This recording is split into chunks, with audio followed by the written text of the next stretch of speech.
मैं इसी बात पे आ रहा हूं। मैं मानता हूं हमने कुछ नहीं किया, इसीलिए तो हमारे 2014 में अगर किया होता, बदकिस्मती से हमारी बदकिस्मती, हमने तैयार किया था सारा निजाम इनको रेगुलराइज करने का।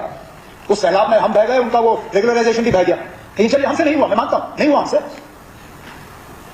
सलाथिया साहब, शानदार शर्मा साहब गवाह हैं, जानते हैं हमने कितनी तैयारी की थी। नंबर भी हमने फाइनलाइज किया था, प्रोसेस भी फाइनलाइज किया था सारा, लेकिन चलिए ऊपर वाले ने रखा नहीं था कि हमारे हाथों हो, नहीं हुआ, हम हार गए।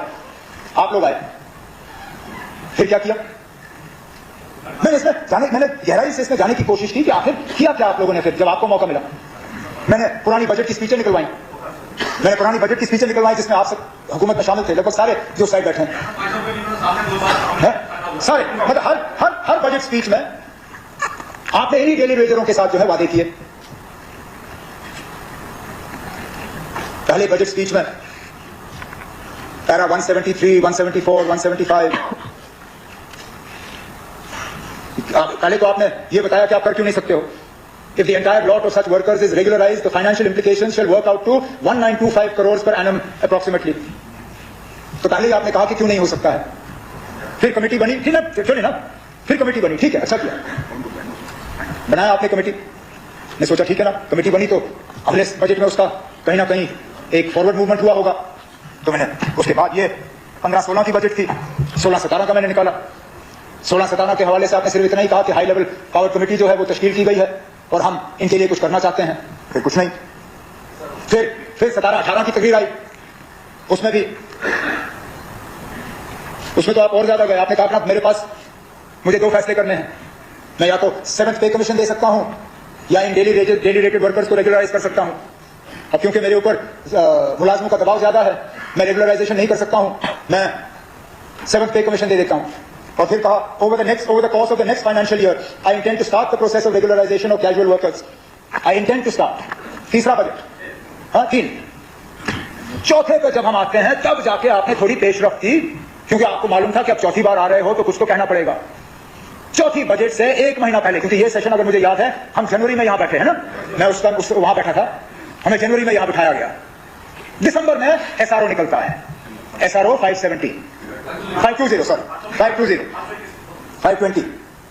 तो उस एसआरओ के हवाले से फिर बजट में बात आ जाती है, as you are aware the government has put into place a comprehensive policy फलाना and this policy seeks to address the implementation will ensure sustainable livelihood for them। ठीक है, बहुत अच्छा, एसआरओ भी निकला। कितने लोग रेगुलराइज हुए आपके एसआरओ के तहत? 570। इस नंबर के तहत जो बजट में आपने दिया 61,000 के आसपास आपने उस वक्त नंबर गिना था डेली वेटेड वर्कर्स का, 570 आपने रेगुलराइज किए चौथे बजट तक। चलिए 18 में ही आपकी हुकूमत गई, गिरा दी आपने हुकूमत, महबूबा जी वजीर आला रही नहीं, गवर्नमेंट गई। उस एसआरओ को आगे चलाना चाहिए था, गवर्नमेंट की पॉलिसी थी, वहीं रखा, जहां पे आप लोग छोड़ गए वहीं रखा। और फिर ठीक 2 साल पहले जेएनके रीऑर्गेनाइजेशन एक्ट को सामने रखते हुए उस एसआरओ को कैंसिल किया गया। उनके रेगुलराइजेशन का जो थोड़ा सा दरवाजा खोला हुआ था उस दरवाजे को बंद किया। फिर आप पूछते हो ना ये सड़क पे क्यों आए, जब इनके रेगुलराइजेशन का दरवाजा ही बंद किया गया और जब बंद किया गया आप लोगों ने कुछ कहा नहीं, तो ये नौबत तो आनी ही थी। अब हमें इस सिलसिले को दोबारा, जब हमारी मजबूरी बन गई, अब जब ना रेगुलराइजेशन के लिए एसआरओ है, जब ना कोई फ्रेमवर्क है, अब इन सालों में इनके नंबर में क्या तब्दीली आई है उस पर भी अब शायद अग्री करना आज के दिन में मुश्किल होगा। क्योंकि इस बजट को जब मैं देखता हूं नंबर 61,000, जब मैं गवर्नमेंट का नंबर देखता हूं तो उससे कहीं गुना ज्यादा। तो हमें ये सिलसिला अब हम 0 से शुरू कर रहे हैं।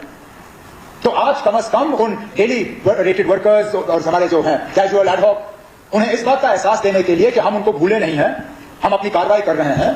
मैं आज एक कमेटी इस हाउस के जरिए से अनाउंस करना चाहता हूं। मैं इस बजट तकरीर के बाद उस पर बाज़ाब्ता ऑर्डर करके चीफ सेक्रेटरी साहब के जिम्मे रख के इस कमेटी में chief secretary, additional chief secretary in the chief minister's office, planning secretary, GAD secretary, law secretary, क्योंकि इसमें लॉ का भी एक बहुत बड़ा रोल बनता है सुप्रीम कोर्ट के जजमेंट के बाद। उन्हें 6 महीने का वक्त देके उनसे कहा जाएगा कि 6 महीने के अंदर अंदर बाज़ाब्ता एक फ्रेमवर्क तैयार करें। पहले नंबर तय करें, जीएडी के थ्रू नंबर तय करें कि कितने हैं, फिर लीगली और फाइनेंशियली इसके वो देख के कि किस तरह किया जा सकता है, एक रोड मैप तय करके, ताकि अगले बजट में इस हाउस के सामने मैं खड़े होकर आपसे ये कहूं कि ना ये तैयार है और ये हम करने जा रहे हैं।